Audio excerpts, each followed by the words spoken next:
হযরত রাবিয়া বসরি রাহমাতুল্লাহ আলাইহি বলতে লাগলো, বাবা তুমি চলে যাবে, আল্লাহর ওলির দরবারে থেকে তুমি খালি হাতে চলে যাবে? না না না না, আমি রাবিয়া বসরি তোমাকে একটা বকশিশ দিতে চাই, তোমার একটা অফার আছে, এই অফারটা তুমি নিয়ে যাবা। জোরে হবে। ওই চোর ওই সময় বলতে লেগেছে, ও মা জননী, আমি তো চুরি করতে এলাম, আমি তো অপরাধী, আপনার কাছে আমি ধরা পড়ে গেলাম, কিন্তু আমার মধ্যে যে কি হচ্ছে, একটা বিপ্লব সৃষ্টি হচ্ছে আমার মধ্যে, আমি আর স্থির থাকতে পারি না মা, আমি ওয়াদা করছি আর চুরি করব না মা, আমাকে ছেড়ে দাও, আমাকে ছেড়ে দাও। রাবিয়া বসরি, না রে, তোকে শুধু ছাড়া হবে না, তোকে আমি একটা অফার দিতে চাই। ওই সময় আমার নবী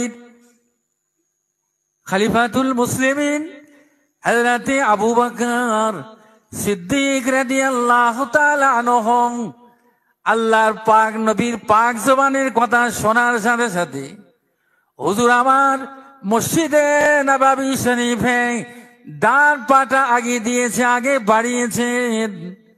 আর আল্লাহ নবী ওই সময় ওই সমস্ত বেদুইনদের লক্ষ্য করে বলেছিলাম, এজলেস তোমরা বসে পড়ো, বসে পড়ো।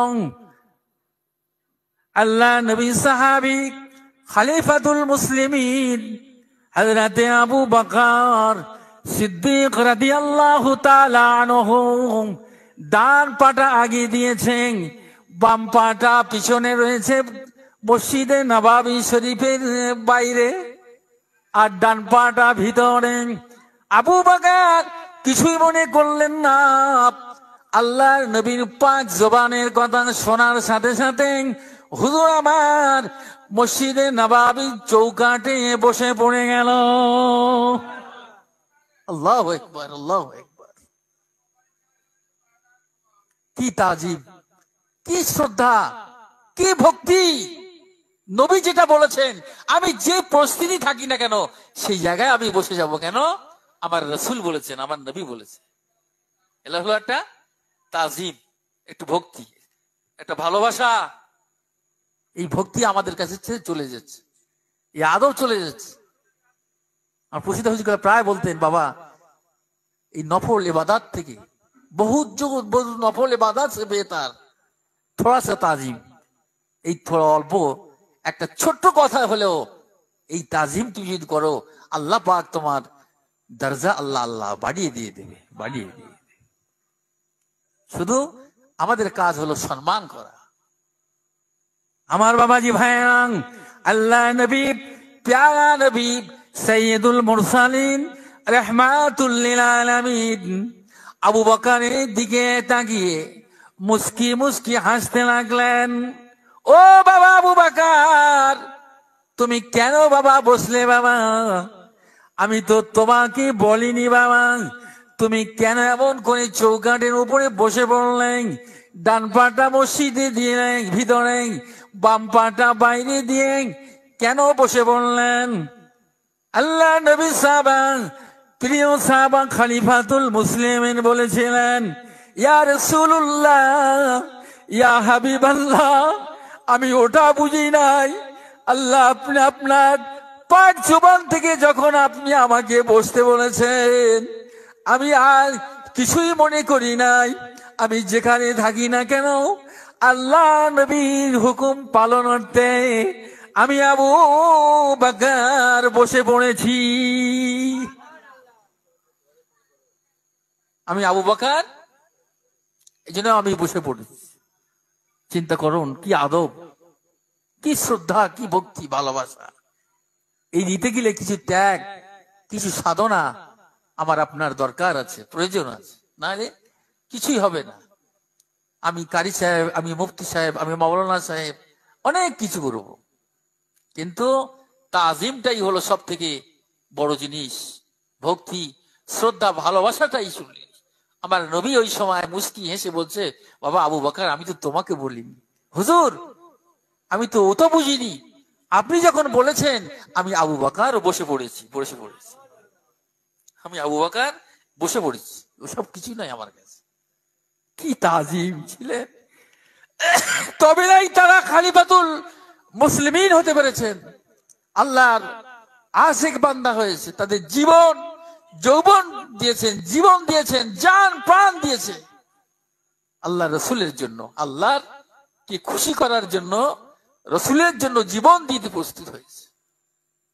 তার গাড়ি সওয়ারের সঙ্গী হলেন তিনি, যৌবনের তার সঙ্গী, তার বার্ধক্যের সঙ্গী, এমনকি সেই কবরের সঙ্গীও তিনিও আবু বকর সিদ্দিক রাদিয়াল্লাহু তাআলা আনহু, আল্লাহ নবীর পাশে আজকে জনম জনম ঘুমাচ্ছে। জোরে বলুন না সুবহানাল্লাহ। তো আল্লাহ নবী তখন বলছে বাদাল আম্বিয়া খায়রুন নাস আবু বকর, নবী আম্বিয়া সাল্লাল্লাহু আলাইহি ওয়াসাল্লামের পরে মানুষের মধ্যে যদি কেউ শ্রেষ্ঠ থাকে, খায়রুন নাস আবু বকর। আহা, নবীদের পরে যদি কোনো ইজ্জত থাকে, সম্মান থাকে মানুষের মধ্যে, সর্বোত্তম হলো আমার, শ্রেষ্ঠ হলো আমার আবু বকর। আহা, দেখেন এসবগুলো ডিগ্রি কিভাবে পেলেন, শুধু তাজিম। এ তো তাজিমের মজলিস, ওলি আল্লাহর মজলিস, এটা আদবের মজলিস। দেখেন এই মজলিসে আসছে যারা ওযু করে পবিত্র হয়েছে, তাদের কোনো তিরেঙ্গা খাওয়া নেই, তাদের কোনো পান খাওয়া নেই, তাদের কোনো নেশা নেই, তারা যাই করুক কিন্তু পবিত্র হয়ে 2 রাকাত নফল নামাজ পড়ে এই মজলিসে তারা বসে পড়েছে। জোরে বলুন না।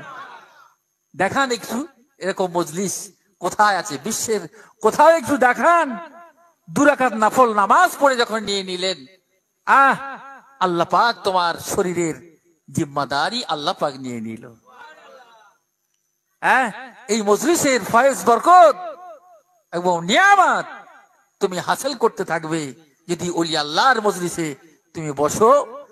অবধারিত নিশ্চিত নিশ্চিত আল্লাহর রহমত এবং করুণা, রহমত বরকত তোমাদের উপরে নাজেল হতে থাকবে। বলুন সুবহানাল্লাহ।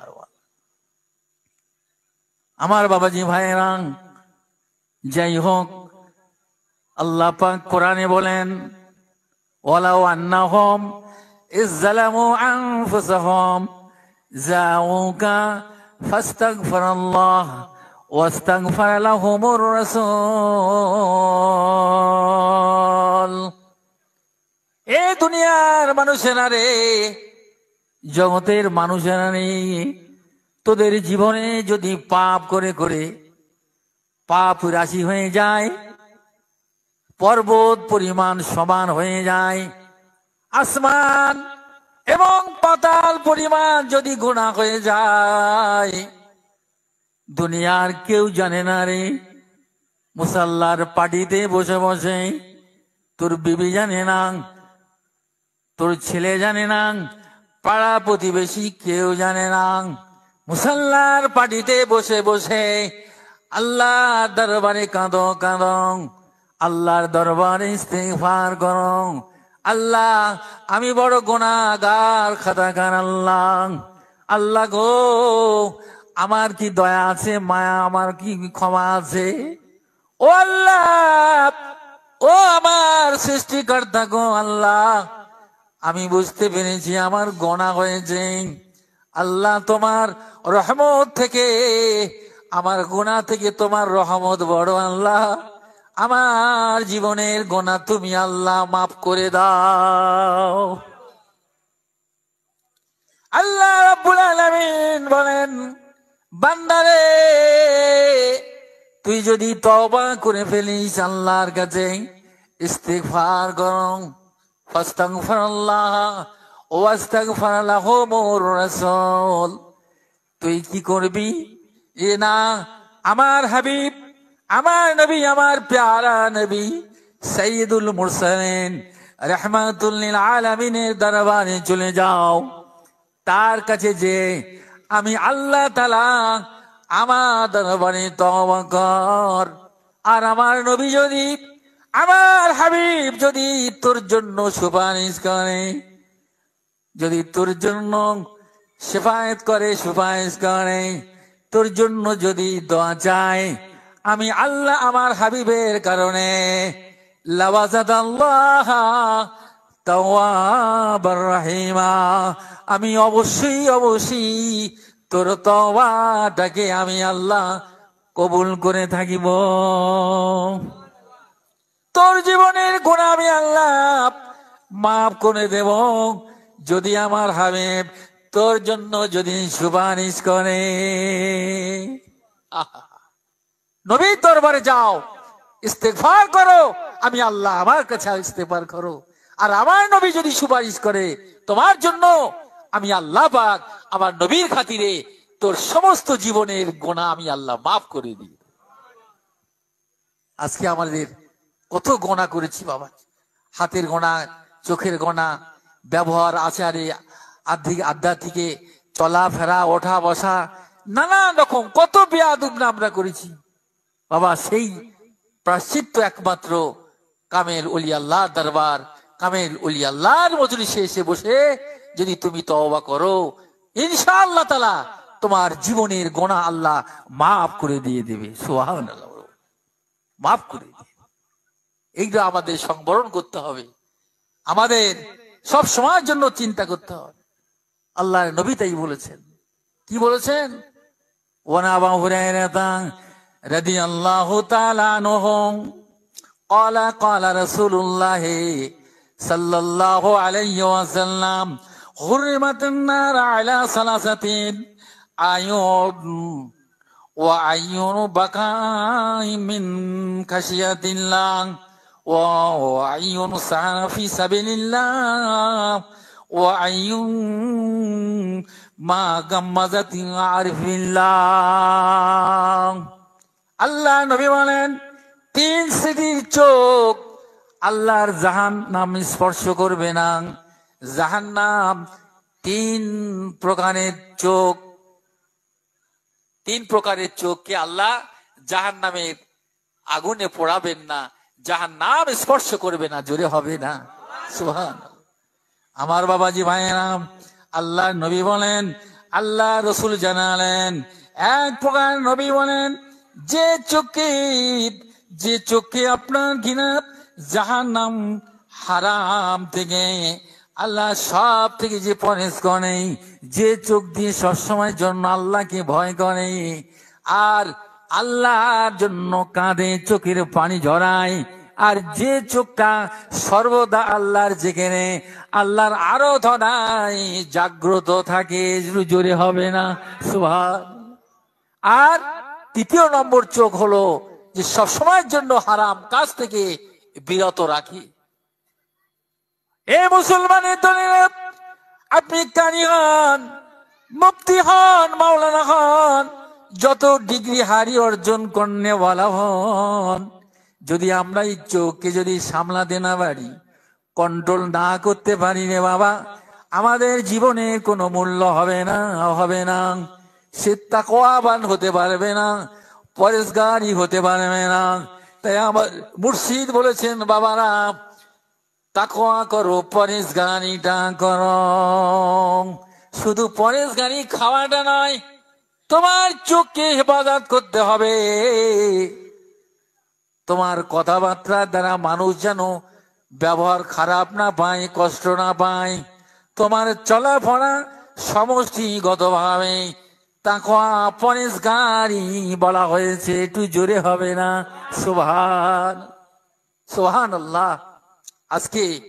আজ আমরা সেটাই করছি। কি মুর্শিদ আমাদের সেই চোখকে হেফাজতের জন্য তিনি আমাদেরকে প্রেসক্রিপশন দিচ্ছে, প্রেসক্রিপশন যে 5 ওয়াক্ত নামাজ বিনা কাজায় পড়ো, এই ওজিফা কোরআনি ওজিফাটা পড়ো, হালাল রুজিটা খাও এবং তাকওয়া পরেশগারিটা করো।